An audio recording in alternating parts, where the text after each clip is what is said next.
അടുത്ത ക്ലാസ്സിലേക്ക് പോവുകയാണ്.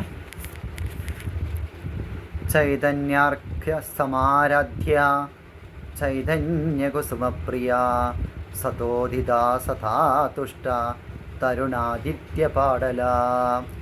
ചൈതന്യാർഘ്യ സമാരാധ്യ, സ്വന്തം ജ്ഞാനമാകുന്ന അർഘ്യത്താൽ ആരാധിക്കപ്പെടുവാൻ യോഗ്യയായവൾ. ചൈതന്യകുസുമപ്രിയ, ജ്ഞാനകുസുമം പ്രിയമായിരിക്കുന്നവൾ. സതോദിത, എല്ലായ്പ്പോഴും സ്വപ്രകാശത്താൽ വിളങ്ങുന്നവൾ. സദാ തുഷ്ട, എല്ലായ്പ്പോഴും സന്തുഷ്ടയായിരിക്കുന്നവൾ. തരുണാദിത്യ പാടല, മധ്യാഹ്ന സൂര്യനെ പോലെ വെളുപ്പും ചുവപ്പും നിറഞ്ഞ നിറത്തോട് കൂടിയവൾ.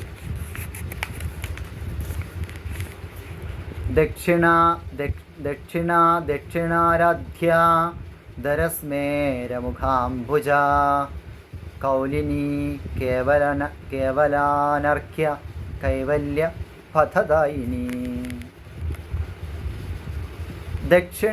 ദക്ഷിണാരാധ്യ, പണ്ഡിതന്മാരാലും പാമരന്മാരാലും ആരാധിക്കപ്പെടുന്നവൾ.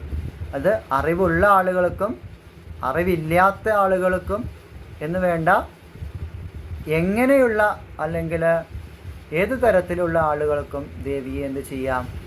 ആരാധിക്കാം. ഏതു തരം എന്ന് പറയുന്നത് അറിവുള്ള തലത്തിലുള്ള ആളുകളോ അറിവില്ലാത്ത തലത്തിലുള്ള ആളുകളോ എന്നെയാണ് ഉദ്ദേശിച്ചത്.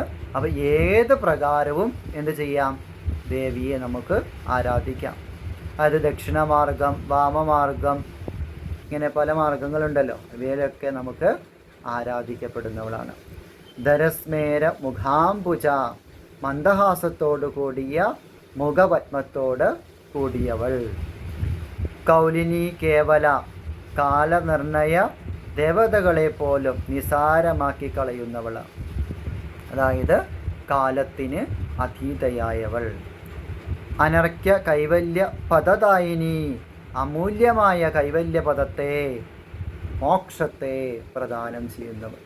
ദേവി വിചാരിച്ചു കഴിഞ്ഞാൽ മോക്ഷം എന്ന് പറയുന്നത് എന്താണ്? വളരെ നിസാരമായ കാര്യമാണ്. പക്ഷെ ദേവി വിചാരിക്കണം എന്ന് മാത്രം. സ്തോത്രപ്രിയ സ്തുതിമതി ശ്രുതി സംസ്തുത വൈഭവാം മനസ്സിന്നി മാനവതി മഹേഷി മംഗളാകൃതി. സ്തോത്രപ്രിയ, സ്തോത്രപ്രിയ എന്ന് പറഞ്ഞാൽ സ്തോത്രങ്ങളാൽ സ്തുതിക്കപ്പെടുന്നത് പ്രിയമായിരിക്കുന്നവൾ. അതുകൊണ്ടാണ് നമ്മൾ ലളിതാ സഹസ്രനാമം ജപം ചെയ്യണം, അല്ലെ സ്തോത്രം, ലളിതാ സഹസ്രനാമ സ്തോത്രം ജപിക്കണം എന്ന് പറയാൻ കാരണം ഈ ജപം കൊണ്ട് ദേവി സംപ്രീതയാകും. സ്തുതിമതി, സ്തോത്രങ്ങളാൽ സ്തുതിക്കപ്പെടുവാൻ യോഗ്യയായവൾ, സ്തോത്രങ്ങളുടെ സാരമായവൾ.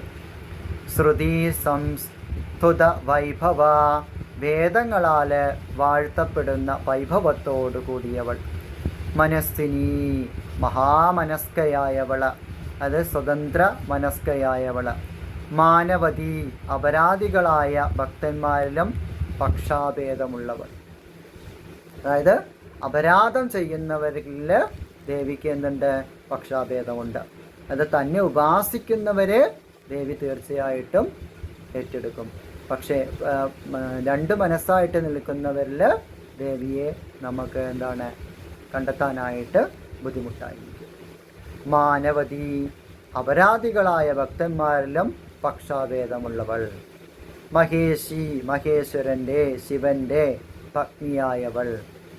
മംഗളാകൃതി, മംഗളകരമായവൾ, എല്ലായ്പ്പോഴും നന്മയെ ചെയ്യുന്നവൾ, ലോകത്തിന് ഹിതമായിരിക്കുന്നവൾ. വിശ്വമാതാ ജഗദ്ധാത്രി വിശാലാക്ഷി വിരാഗിണി പ്രഗൽഭ പരമോധാര പരാമോധ മനോമയീ. വിശ്വമാത, പ്രപഞ്ചത്തിൻ്റെ മുഴുവൻ മാതാവായവൾ. അതായത് പ്രപഞ്ചത്തിൻ്റെ മുഴുവൻ അമ്മയായി വർത്തിക്കുന്നവൾ. ജഗദ്ധാത്രി, ജഗത്തിനെ മുഴുവൻ ധരിക്കുന്നവൾ. വിശാലാക്ഷി, വിശാലമായ അക്ഷികളോട് കൂടിയവൾ. കാശിയിലെ വിശാലാക്ഷി എന്ന ദേവിയാണ് ഉദ്ദേശിച്ചത്. അങ്ങനെയും നമുക്ക് അർത്ഥമാക്കാം വിശാലാക്ഷി എന്ന് പറയുമ്പോൾ. വിരാഗിണി, വൈരാഗ്യത്തോടു കൂടിയവള. പ്രഗൽഭ, പ്രതിഭാശാലിയായവള. പരമോധാര, ഉത്കൃഷ്ടമായ ഔദാര്യശീലമുള്ളവൾ. പരമോധ, വർദ്ധിച്ച പരിമളത്തോടു കൂടിയവള, അല്ലെങ്കിൽ ഉത്കൃഷ്ടമായ കീർത്തിയോടുകൂടിയവൾ. മനോമയി, പരിശുദ്ധമായ മനസ്സിൻ്റെ രൂപത്തിൽ ഉള്ളവൾ. വ്യോമകേശി, വിമാനസ്ഥ, വജ്രണി, വാമകേശ്വരി. പഞ്ചയജ്ഞപ്രിയ, പഞ്ചപ്രേത മഞ്ചാതിശായിനി. വ്യോമകേശി, വ്യോമകേശി എന്ന് പറഞ്ഞാൽ ആകാശം വരെ എത്തുന്ന കേശഭാരത്തോടു കൂടിയവള. വ്യോമങ്ങൾ തന്നെ കേശമായിരിക്കുന്നവൾ എന്ന്. അത് കൂടാതെ വ്യോമകേശനായ ശിവന്റെ പത്നിയായിരിക്കുന്നവൾ എന്നും പറയാം. വിമാനസ്ഥ, ദിവ്യമായ വിമാനത്തിൽ സ്ഥിതി ചെയ്യുന്നവൾ, അല്ലെങ്കിൽ വിശിഷ്ടങ്ങളായ പ്രമാണങ്ങളിൽ കുടികൊള്ളുന്നവൾ. വജ്രണി, വജ്രായുധധാരിണിയായ ഇന്ദ്രാണിയുടെ രൂപത്തിലുള്ളവൾ. വജ്രായുധധാരിണിയായ ഇന്ദ്രാണിയുടെ രൂപത്തിലുള്ളവൾ. വജ്രാഭരണങ്ങൾ ധരിച്ചിരിക്കുന്നവൾ എന്നും നമുക്ക് പറയാം. വാമകേശ്വരി, കൗളമാർഗത്തിൽ വാമമാർഗത്തിൻ്റെ ഈശ്വരിയായവൾ. പഞ്ചയജ്ഞപ്രിയ, പഞ്ചയജ്ഞങ്ങൾ പ്രീതയായവൾ. എന്താണ് ഇതിലെ പ്രിയമായവൾ? എന്താണ് പഞ്ചയജ്ഞങ്ങൾ? അധ്യായനം, തർപ്പണം, ഹോമം, ബലി, അതിഥി പൂജനം ഇവയാണ് പഞ്ചയജ്ഞങ്ങൾ. പഞ്ചപ്രേത മഞ്ചാതിശായിനി,